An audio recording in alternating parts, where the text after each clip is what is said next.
हमारे जीवन में बहुत सी चीज़ें ऐसी होती हैं जो हमें परेशान करने वाली लगती हैं, और कभी कभी हमारे जीवन में कुछ ऐसी चीज़ें भी होती हैं जो हमें बहुत डरावनी लगती हैं। तो फिर क्या करें? मैं हूं क्रिस्टोफर सिंह। आज के ताज़ा कार्यक्रम में एक बार फिर आपका स्वागत है। मुझे हाल ही में एक आदमी ने रास्ते में घेर लिया था।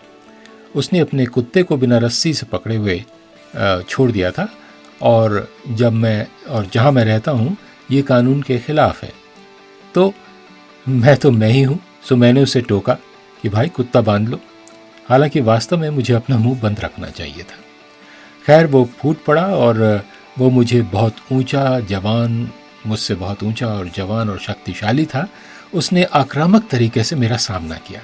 बस उसने मुझ पर हाथ नहीं उठाया, लेकिन बस ये होने ही वाला था। मैं आपको बता सकता हूँ कि मेरा एड्रेलिन बहुत ज़ोर से बढ़ रहा था। जब मैं एड्रेलिन से भरे क्षणों में, चाहे मेरी तरह आप शायद आपने स्वयं उन्हें अपने ऊपर लाया हो या वे पूरी तरह से आपके नियंत्रण से बाहर हों, आप कैसी प्रतिक्रिया देते हैं? एड्रेलिन उस समय प्रतिक्रिया का निर्माण करता है, इसलिए उन क्षणों में हम गंभीर परिणामों के साथ जल्दबाजी में निर्णय ले लेते हैं, जवाब देते हैं या भाग जाएं। सौभाग्य से मेरे लिए उस क्षण में पवित्र आत्मा ने मेरी सहायता की और कहा शांत रहे, और मेरा डर कम हो गया। और यहाँ एक सच्चाई है।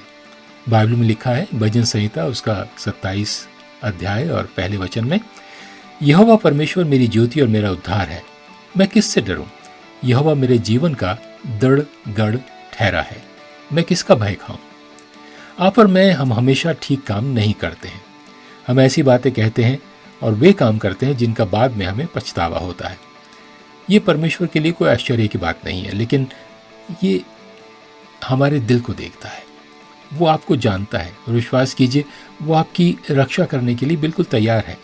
भले इसका मतलब हो, जैसा कि उसने मेरे साथ किया, कि उसकी आत्मा आपको शांत रहने के लिए कह रही हो।